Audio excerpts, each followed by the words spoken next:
After the recap of the previous episode, this episode begins with the Marvel intro, and we see Wanda trying to calm her baby, who had been crying for quite a while, and Vision arrives there with the other baby, and for some reason, both of them start dancing while trying to calm their twins, because they weren't calming down. So Wanda tries to put them to sleep with her magic, but she can't do it. Then enters Agnes. Yes, Vision returns to his human form upon her arrival. Agnes says that she had somewhere to go, but she heard Wanda's babies crying and thought she could help Wanda and Vision by putting the babies to sleep.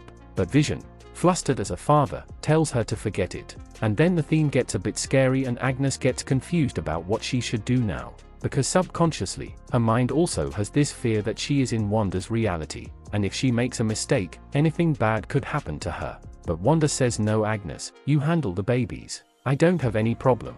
But then Vision says to Wanda, what was that sudden change? Why did Agnes get so scared? And why was she looking at you with so much fear? Vision was confused. But just then, the sound of the babies crying stops, and they see that the twins weren't there. Then they turn back and see that the two have now grown up. And once again we get to see a new WandaVision intro, with glimpses of memories that Wanda and Vision spent with their children. We got to see many moments of Tommy and Billy in this intro, and basically, the life Wanda always wanted. After this intro, the scene shifts to Sword headquarters, where they are questioning Monica about what exactly happened to her when she went into Wanda's bubble reality. She says that she felt a completely hopeless feeling there, which is why she couldn't resist Wanda's reality. Then Jimmy Woo and Darcy Lewis approach her. Jimmy Woo introduces Darcy to Monica, but Darcy already knew Monica, and she even tells her that she is a huge fan of Monica. What all has Monica done in the past? We will find out later. Scene shifts, where all the Sword agents analyze the entire case again, because where they initially thought that Wanda was also one of the victims among the missing people, now at least for them, it's clear that Wanda is doing all this, and she is not the victim.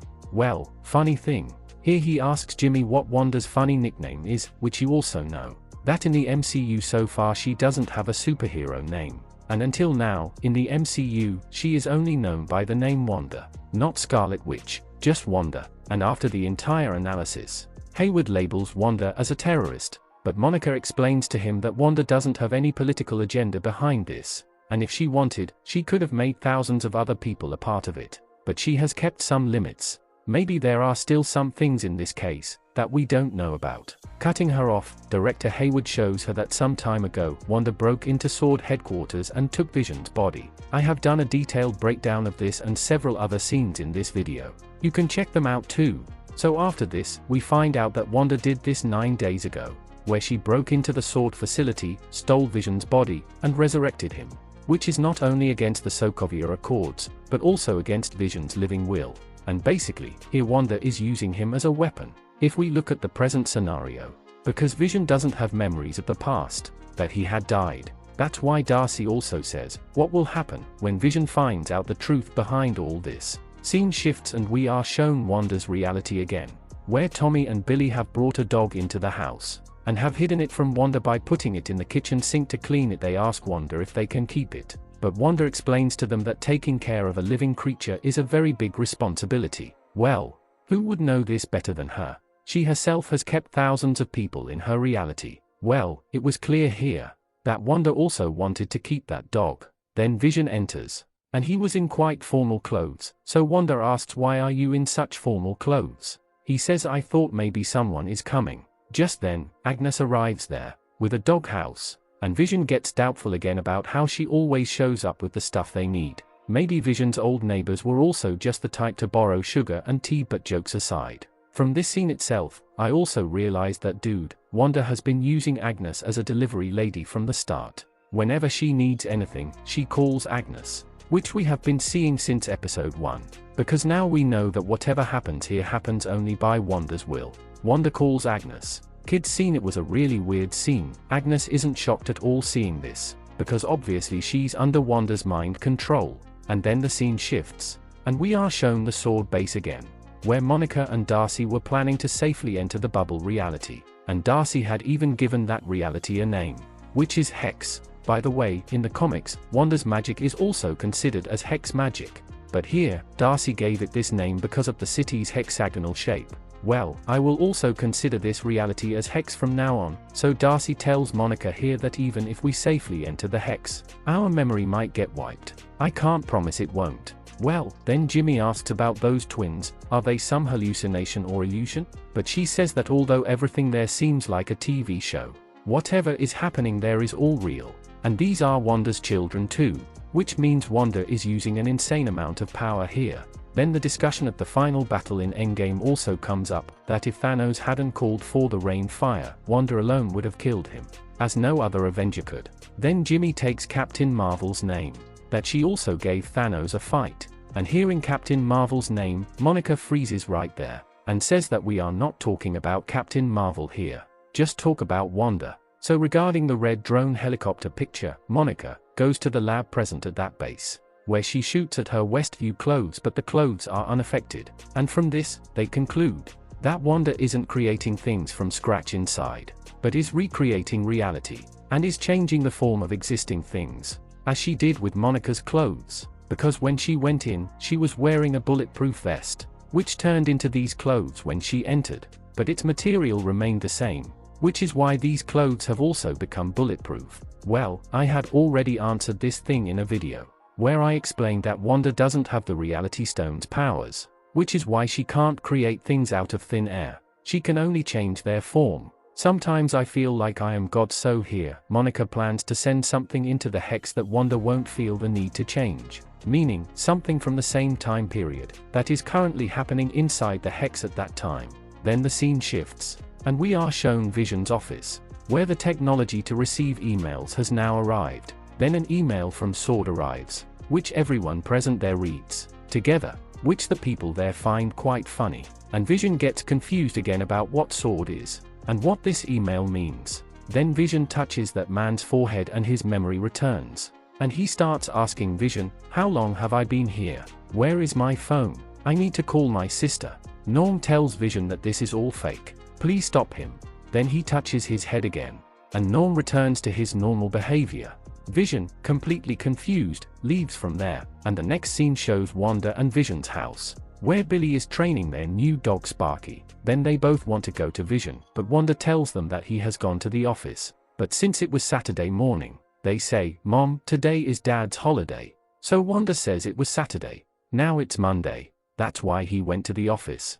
Basically, Wanda wanted to distract Vision, because she was getting suspicious, so she turned Saturday into Monday. But little did she know, more scenes would happen at the office. Well, here when Wanda's child asks, Mom, do you have any brother? She tells them that he is very far away from here. And when I remember him, it makes me sad. Well, if you have this question, why did Wanda only bring Vision back to life and not her brother? Then check out this video. In the next scene, it is shown that Monica is using 80s technology to watch the footage from inside Wanda's hex live. And Wanda comes outside the house because of the drone's presence, and they aren't able to see that drone in the footage being telecast, because Wanda is censoring it, because Wanda decides what will be shown in the show and what won't. They try to talk to her through that drone. Then Director Hayward orders his agents to attack Wanda through that drone. And here, Monica didn't know that the drone was armed with weapons. And as soon as the director says take the shot, the footage from there stops coming, and the TVs through which WandaVision was being telecast also start showing no signal. Then there is some commotion at the hex's borders, where all the agents run and reach, and then Wanda arrives there, with the drone. And dude, this moment probably no one expected, that Wanda herself would come out, and she tells them that this will be your last warning. Stay out of my home. You won't provoke me. I won't bother you. And using mind control on all the armed agents, she makes them target Director Hayward and with full swag, returns to the hex. After this, the scene shifts with a Lagos paper towels ad. Wanda is seen looking for her dog with her children, but she finds out from Agnes that he is dead. They were about to grow up again to save themselves from this sad feeling. Then Wanda stops them, but they say, Mom, you can do something. Then bring him back to life too. But she tells them that we cannot reverse death, some things are permanent. Then Vision arrives there, and asks, who are the kids talking about bringing back? And he sees their dog's dead body and tries to explain to them. Scene shifts and Wanda and Vision are seen talking, and Vision tells her about his conversation with Norm, and says that he is in pain. Wanda, release him. But Wanda tries to change the topic, But Vision says, Wanda, you can't control me like you control them. And she says, that I can do this. And the credits start rolling.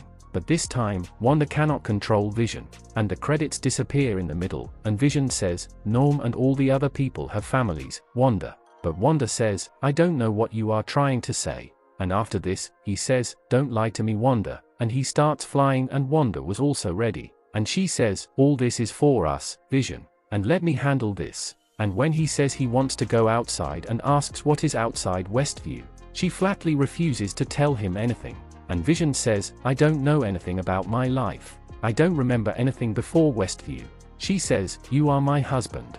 You are Tommy and Billy's father. Isn't that enough for you? But then Vision asks her, why aren't there any other children in Westview? He was starting to feel that Wanda is controlling everything. And he asks her, do you really think I am controlling everything? She tells him that she herself doesn't know how all this started. Vision explains to her that what she is doing here is wrong. And again the doorbell rings. And Vision thinks that Wanda has done it again, to distract him again. But she says she didn't do it. But Vision doesn't believe her. She goes to check, and standing there was Pietro Maximoff. Actually, he is playing the role of Pietro in this reality, but actually he is not the real Pietro, i.e., Quicksilver, who died at the hands of Ultron. Rather, this is Evan Peters, who played Quicksilver in the X-Men universe. And as we know, in Wanda's Hex, she can assign any role to anyone as she wishes. So perhaps she has given this particular person the role of Pietro in her show. And to make this thing interesting, Marvel actually cast the same actor who has already played Quicksilver. And perhaps through this, mutants from the X-Men universe will also be introduced into the MCU.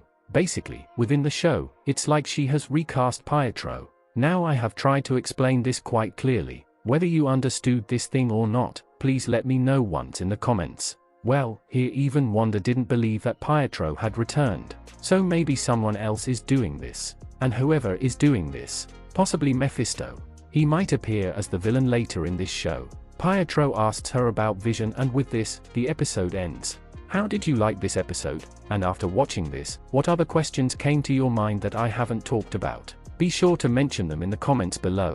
By the way, where this Pietro was shown, in the mirror, his hand looked red to me. So maybe Mephisto has come here in this form, so that he can control everything closely through Wanda. What do you guys think about it? Let me know in the comments section below. So guys, that's all for this video. I will see you in the next video. Bye.